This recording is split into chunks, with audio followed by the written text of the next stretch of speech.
Imagine a man learning to dance.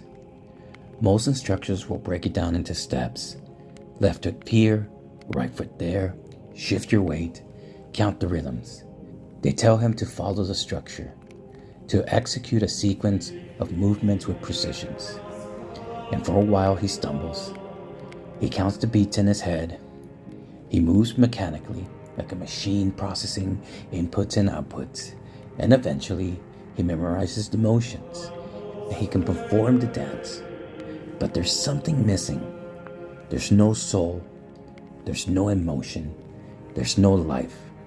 He knows the steps, but he's not dancing. Now picture another man, not focused on steps, but on the feeling of the music. He doesn't just listen. He absorbs it. His body moves instinctually. His presence commands attention. His movements are effortless, fluid, magnetic. He doesn't need to think about the steps because they are already inside of him.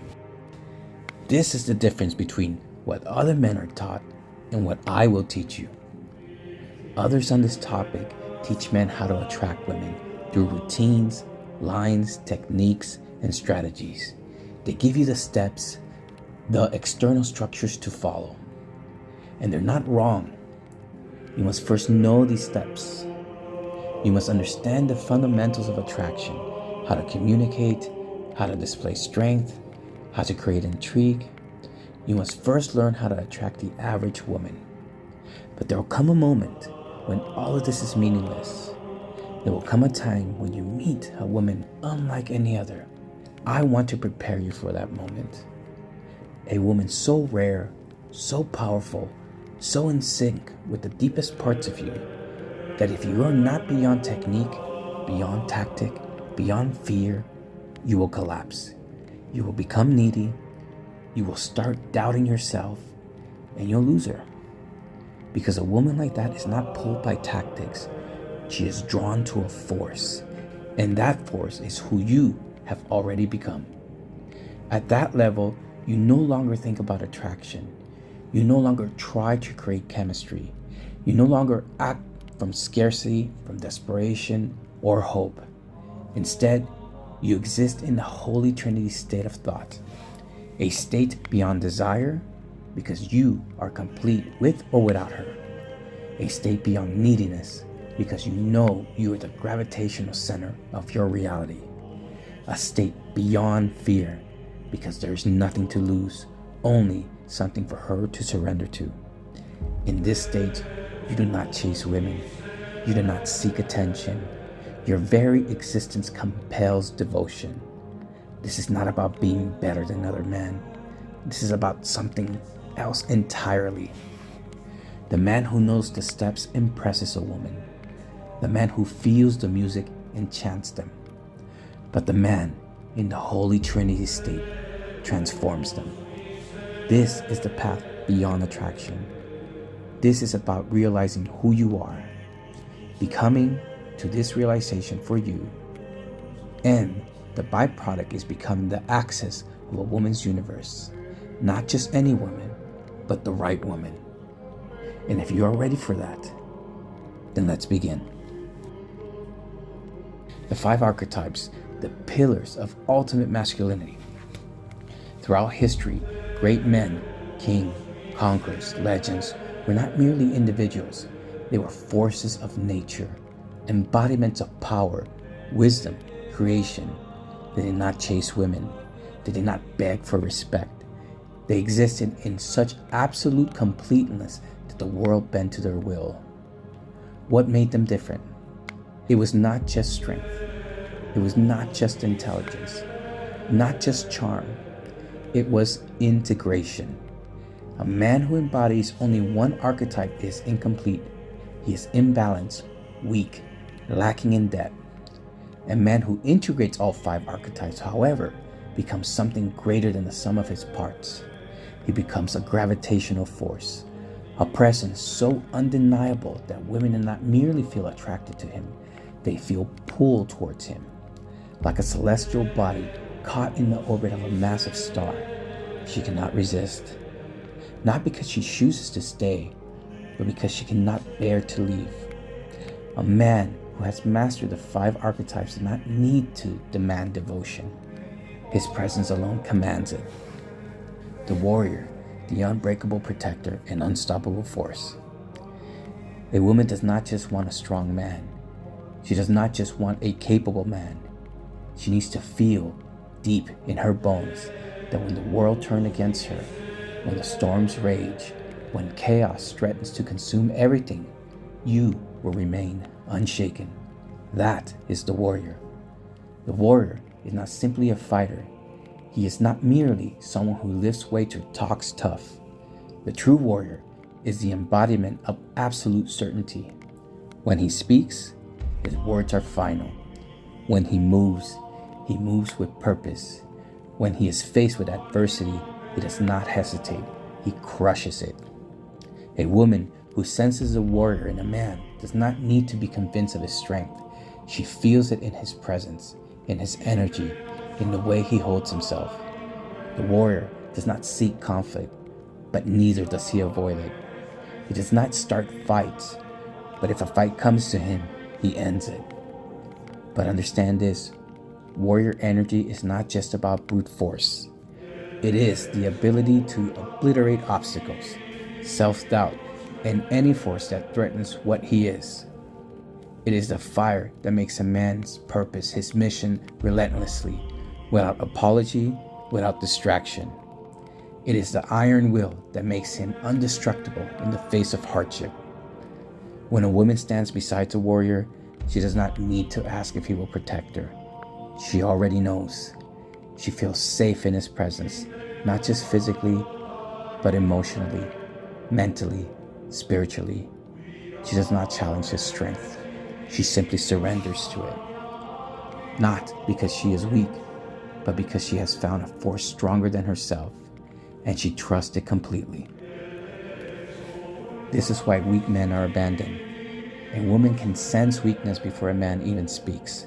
If she feels, even for a moment, that you will hesitate under pressure, that you will fold under conflict, that you will seek approval instead of taking command, her body will reject you. Her soul will recoil from you. But when she feels the unshakable certainty of a warrior, her entire being melts, her mind quiets, her heart opens, her body leans into you without her even realizing it. Because in that moment, she knows, no matter what happens, you will not break. The magician, the mind that sees beyond illusion. Women are drawn to mystery, depth, and wisdom, not because these things are entertaining, but because they are irresistible. A woman's soul craves a man who sees beyond what others see. She does not desire the ordinary. She desires the man who understands reality on a deeper level. This is the magician. The magician is not just intelligent, he is enlightened. He perceives the hidden forces that shape the world. He understands the silent emotions that others overlook. He manipulates reality, not through deception, but through mastery of insight. A man with the magician's power does not look at a woman and see only her words, her appearance, her surface personality. He sees through her. He senses the desire she's afraid to admit. He understands the fears she hides beneath her confidence. He knows what moves her, even when she doesn't know it herself. The magician is a master of perception. Most men react to life. They respond to the obvious, to the superficial. The magician moves differently. He does not react to what women say. He responds to what she feels. He does not argue. He bends reality around his vision. He does not force. He leads with unseen power. A woman cannot explain why she is drawn to a man like this. She just feels it. She feels safe in his presence because he understands her in a way she has never been understood before.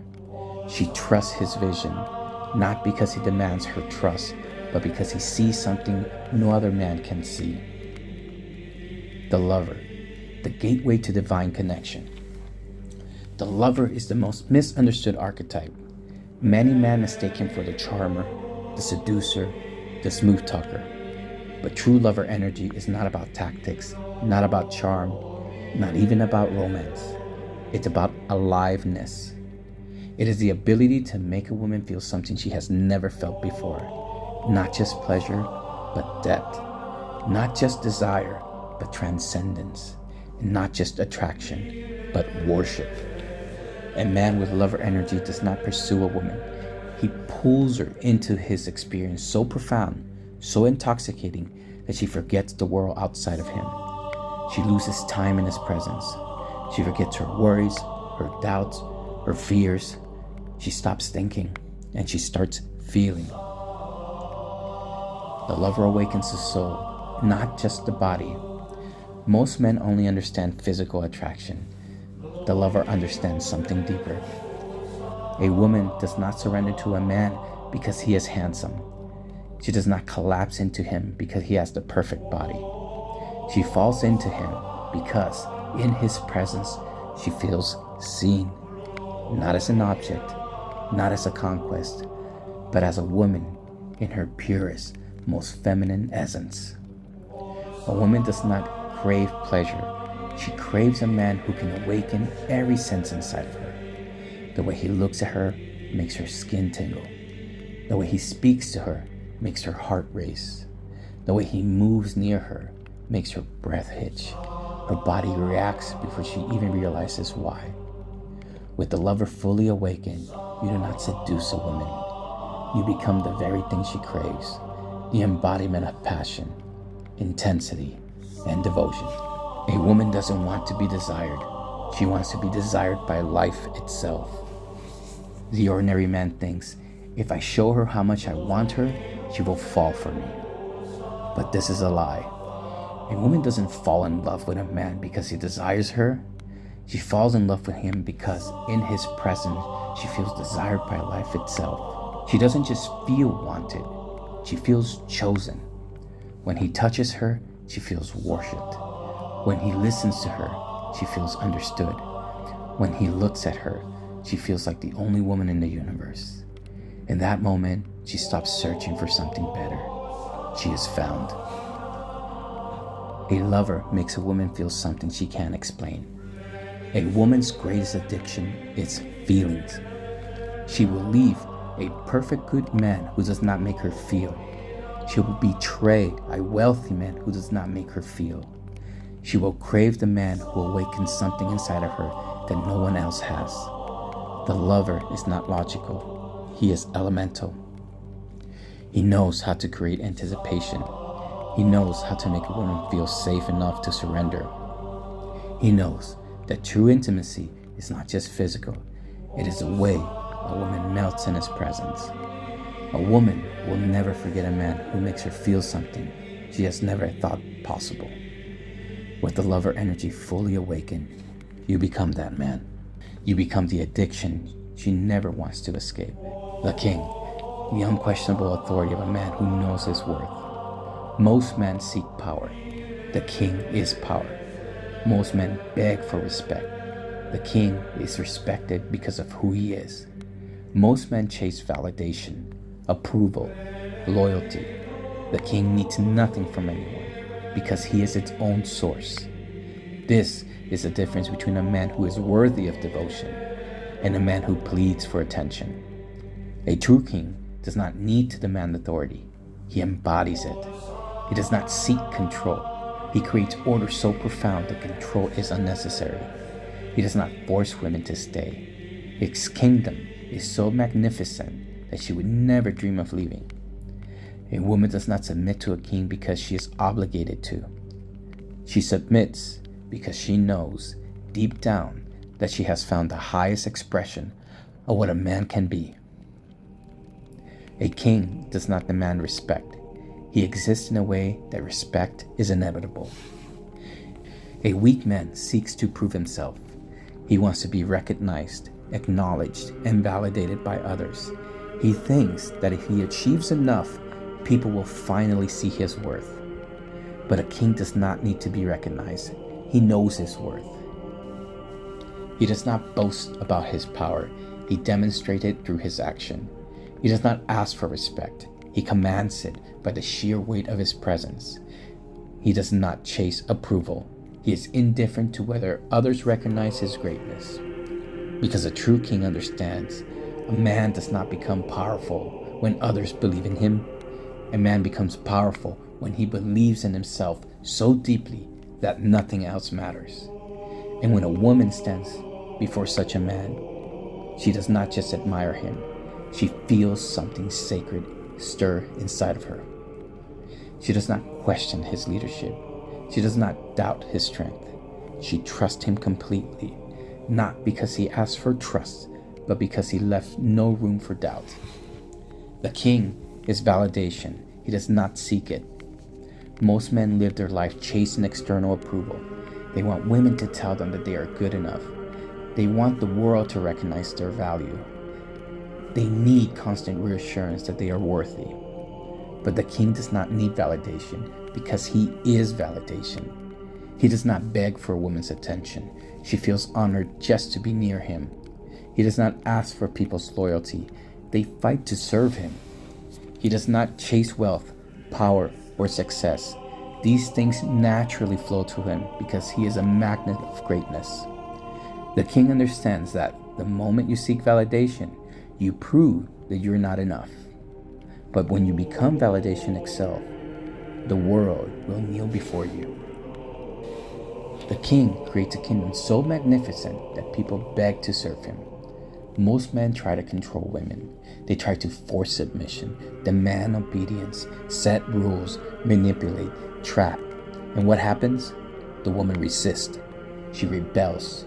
She looks for an escape. Why? Because no woman wants to be controlled. A woman doesn't want a master.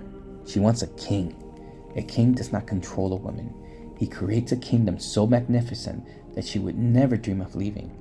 His vision so grand that she sees her highest purpose in serving him. His life so rich that she feels abundant just by being part of it. And his energy so powerful that she feels safer with him than anywhere else in the world. A woman chooses to submit to a king not because she is forced to, but because she sees that his leadership will bring her to places that she could never reach on her own. She does not follow him because he demands it. She follows because she cannot imagine life without him. A woman does not submit to a king out of duty. She submits because she has found the highest expression of a man. Many men believe that women owe them submission, that if a man provides, protects, leads, then a woman must follow. But a woman is not a servant.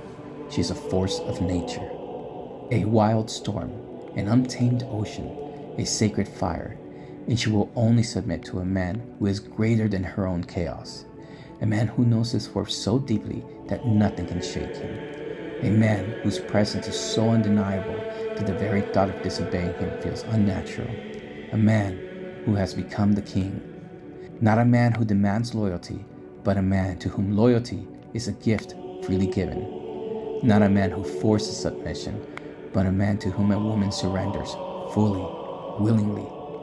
Not a man who seeks approval, but a man who has already approved of himself. Because when a man reaches this level of being, a woman does not just love him. She worships him, not out of duty, not out of obligation, not out of fear, but because she has finally found the highest expression of what a man can be. The apex, the Holy Trinity, the pinnacle of masculine divinity. Throughout history, men have sought greatness, but few have ever ascended beyond mere strength, beyond intelligence, beyond passion, beyond leadership, into the Holy Trinity, the pinnacle of masculine divinity. This is not just the highest level of masculinity. This is divinity incarnate within a man. This is not just simply the emergence of the warrior, the magician, the lover, and the king. It is the moment when these archetypes cease to be separate forces and become one. And when this happens, a man does not merely exist in this world. He bends reality around him. He does not just attract women. He does not just lead men. He does not just create wealth, influence, and power.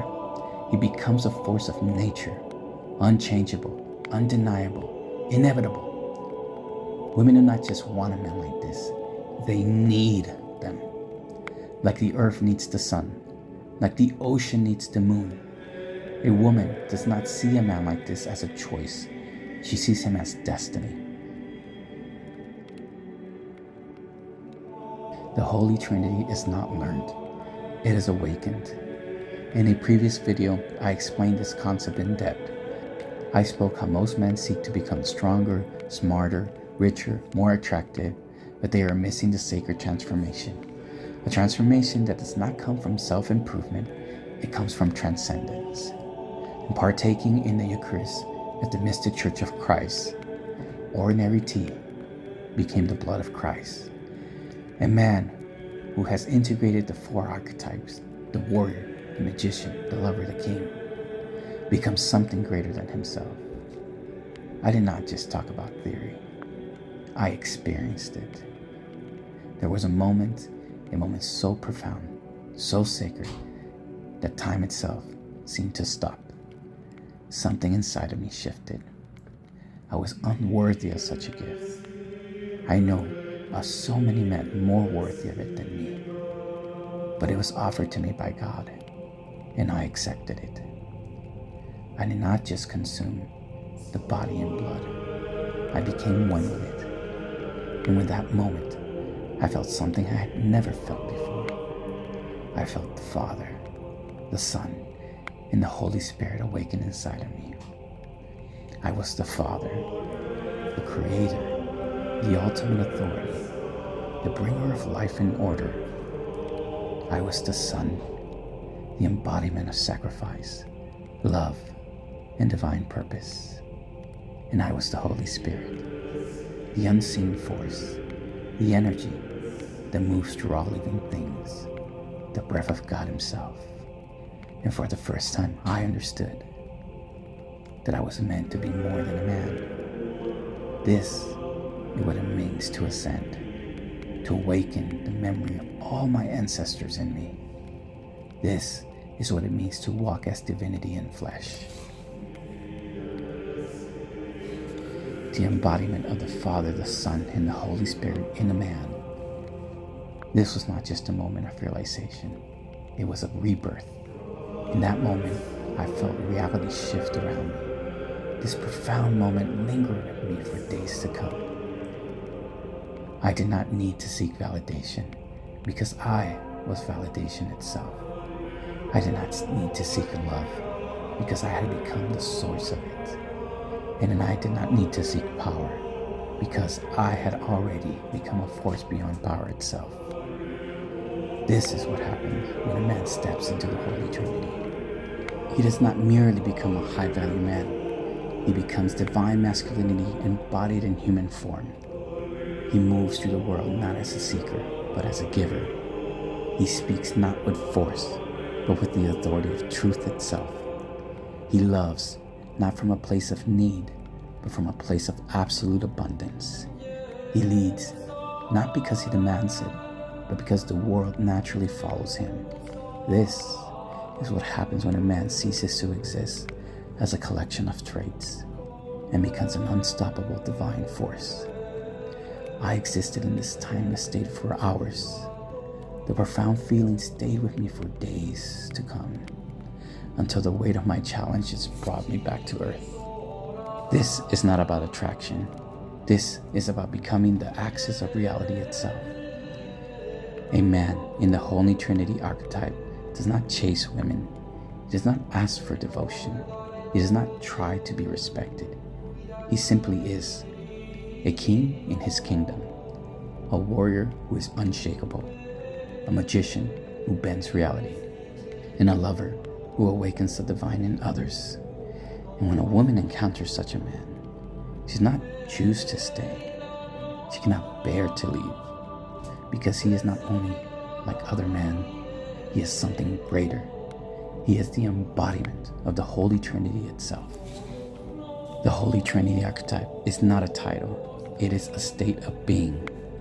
Most men will never reach this level. Most men will live and die as ordinary.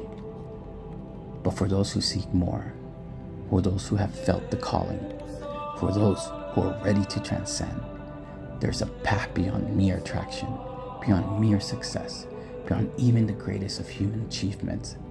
There is a path to becoming more than a man. It is the path of the Father, the Son, and the Holy Spirit within you. It is the path of the Holy Trinity. And once you stepped into this path, you will never need to seek anything again, because everything will come to you, not because you demand it, not because you worked for it, not because you manipulated it, but because you became the force that bends reality itself, identifying the right woman, the queen worthy of a king. Let me be clear, the vast majority of women today are incapable of devotion. The vast majority of women are not worthy of a man who has embodied the Holy Trinity. This is the truth that most men refuse to accept because they have been conditioned to believe that they must earn a woman's love, that they must be chosen by her, that the measure of their worth is whether she stays. But a true king does not concern himself whether a woman chooses him. A true king only allows a woman worthy of his kingdom to enter. The vast majority of women are not queens. There are many pretenders. Most are merely distractions. Most are agents of chaos, destruction, and weakness. Most will try to dim the fire you have built within you. Most will try to control, manipulate, and reshape you into something smaller, something they can handle. But a king does not shrink before himself to fit in the world of a lesser woman. He builds his kingdom so great, so powerful, so undeniable that only a woman worthy of standing beside him will have the privilege of entering. When that woman appears, she will not try to compete with your power. She will not try to break your spirit. She will not try to bend you to her will. She will stand in awe of you. She will recognize your divine presence.